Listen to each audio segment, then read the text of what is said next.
Welcome back to Kind Regards to the show.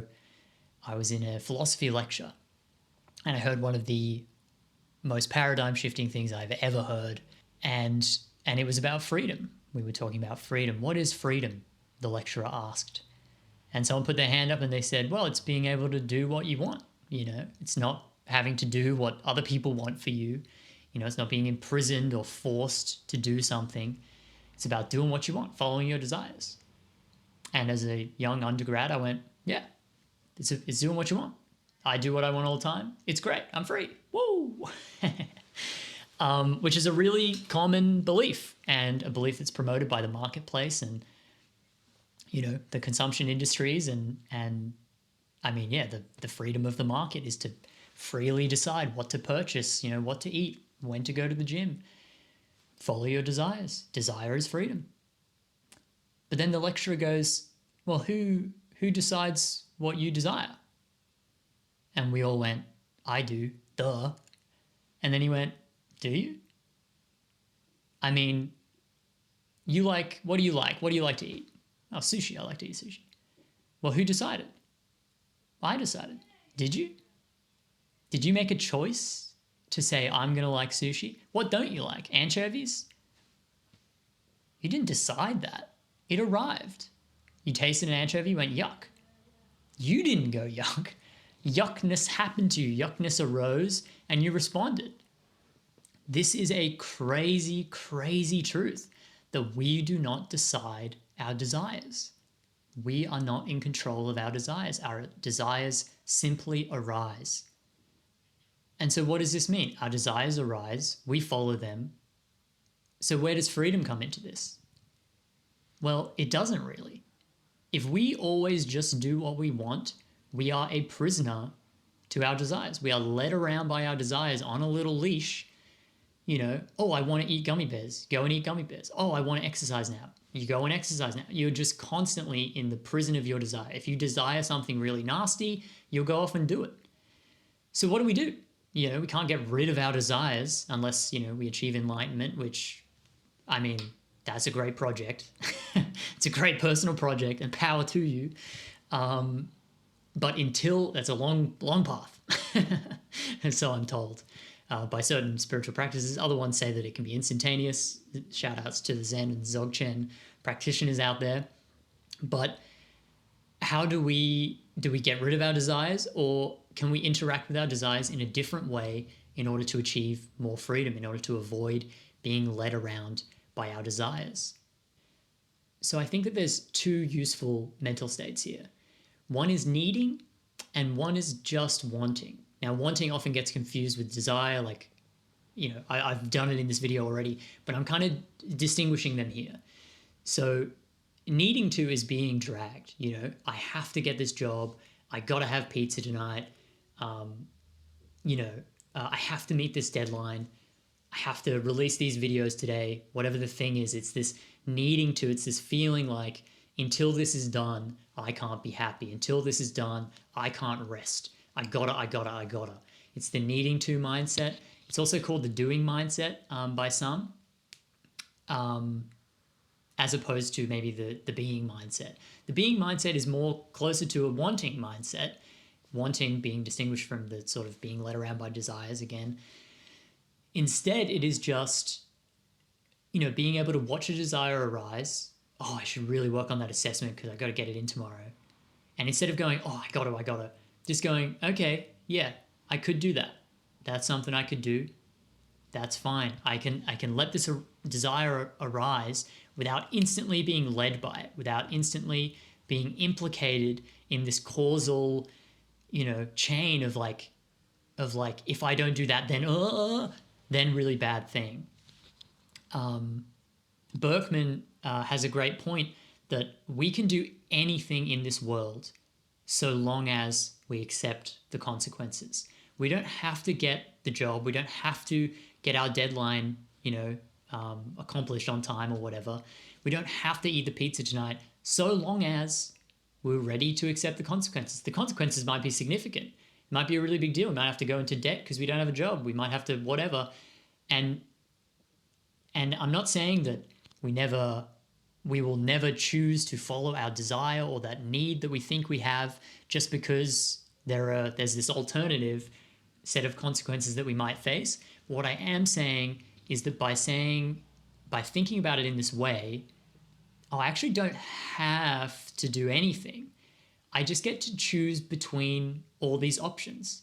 I can submit it late, I can not submit it at all. I can drop out.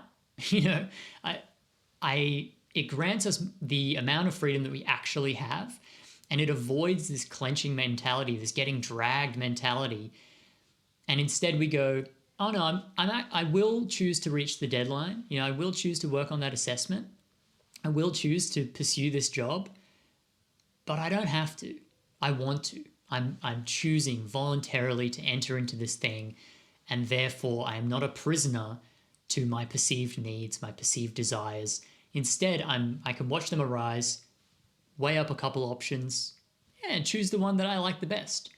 And this avoids us falling into the trap of thinking we only have one choice. Does that make sense? With the less serious stuff, like, oh, I gotta eat some pizza, or oh, I gotta, the stuff that isn't survival based, that isn't really pressing, it also gives us a chance to let the desire arise, witness it, let it pass away. Oh yeah, witness that. Another one come up, witness that.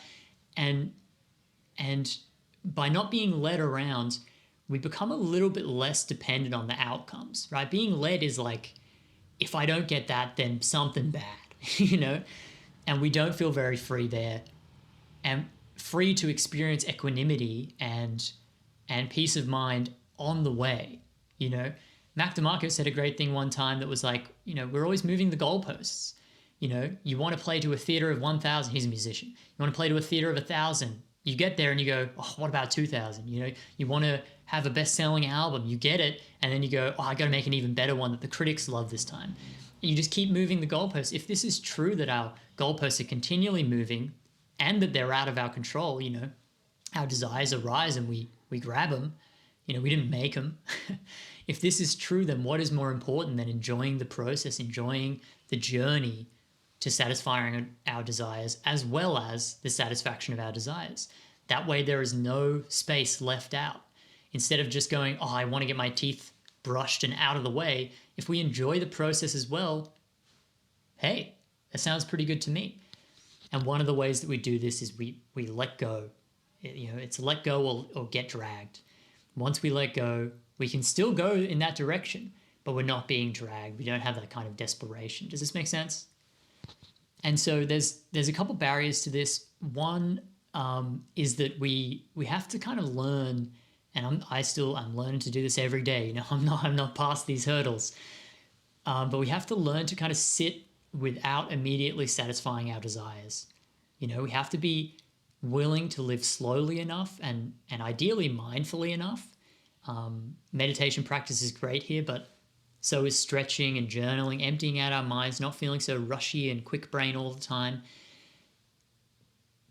Slowing down enough, being mindful enough that we can sit with desires not instantly being fulfilled, not instantly being compelled and running to things. We can sit and go, oh, I'm thirsty. I should probably make a tea.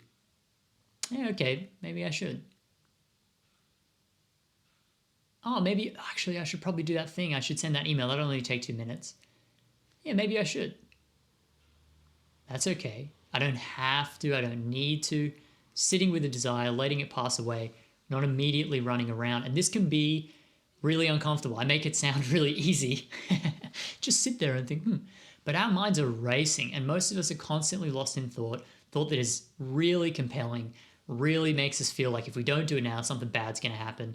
Quick, quick, quick. Go, go, go. Accomplish, accomplish, accomplish. But in reality, nothing is really as pressing as our mind is convincing us it is. And by sitting and letting some desires pass, we get back in touch with the fact that reality is not demanding very much from us at all. Most of the time we can take a couple minutes to do nothing at all. Let things rise up. Oh, I really want chicken fingers. Oh, I should really, I don't know, watch YouTube shorts right now. That'll make me feel really good. Oh yeah. Letting lots of things rise up. And then another thing rises up that goes, don't watch YouTube shorts, man. You feel like crap afterwards, Oh, don't eat chicken fingers. That's a guaranteed bellyache. oh, you know what you do have in the fridge? Something a little bit healthy, a little bit chilly. I might take a bit of effort, but that's all right. Another thing rises up, get a pizza. If we let this kind of go, we don't just, let go instead of getting dragged, but we also get freedom to choose from multiple desires. Otherwise, we're just racing into the first one, you know? We get to see all these things rise up, and with a little bit more equanimity and a little bit more, outcome independence, we can just go, yeah, you know what, out of those ideas, I probably will do that one. And we get to enter into it with a bit more peace of mind, a bit more kind of wanting to do it instead of needing to do it. We're not as compelled. We don't have to, as I said before.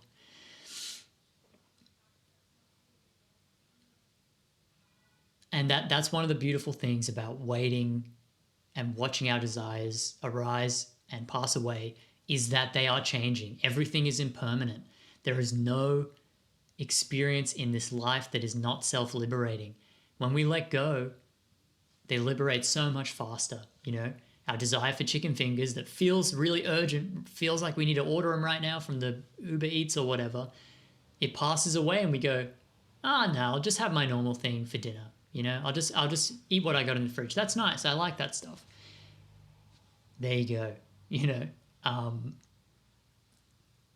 Everything just changes, and we're no longer such slaves to our desires. The philosophically, analytically minded of you might say, well, that's just slavery to multiple desires. And you're right about that. We can never really choose what we want, but at least we get a choice between what we want instead of just the first thing that arrives. I think that that's more free. I think you probably agree. Anyways, thanks very much for watching. Kind regards. I hope this was useful to you. Kind regards, the show, I should say. And I hope it resonates and yeah, can be put to use in your life somehow. Mindfulness practice is a great way to slow our mind down, to not feel like we're lost in thought, being carried away on the train of thought, passing by. The train passes by, we jump on, boom, chicken fingers, whoa, I need to eat chicken fingers, quick, chicken fingers. Instead, we can just more and more often, not all the time, but just more and more often in our days, see a thought go by and go, oh, that's just a thought. I actually don't need to do anything. Oh, I have that desire. Well, that's fine. It'll go away. I don't need to do anything. Mindfulness is a great way to do that. If mindfulness sounds so horrible and toxic to you and you hate it and you've tried before, but your thoughts are just racing, I've got a lot to say about mindfulness really quickly. It's not about deleting thoughts, it's not about stopping thoughts, it's not about forcing anything or trying really, really hard. It's not about that. The fake versions love that stuff. But the real meditation practice is about ease, rest, effortlessness. And there's some great practitioners out there. You can find them on the Waking Up app, which is free on request. It's not a sponsorship deal, by the way, but it's free on request. So you can go out there, get a free trial, or infinitely for free if you send them an email and ask for it. Because they want people to use this app. And on that app, Adyashanti's great for easeful practice. Henry Shukman is great for easeful practice. And James Lowe, a Dzogchen teacher, is really good for the sort of theory of letting go, taking the easy way, and finding moments of meditation in everyday life. It's not confined to the mat, peoples. You don't have to do an hour every day. 10 minutes is enough to really see some effects. And grant ourselves that freedom to not be pulled around by our desires every day. Anyways, that's enough meditation plug from me. And journaling extensively. I've got a video called Can't Meditate, Try This.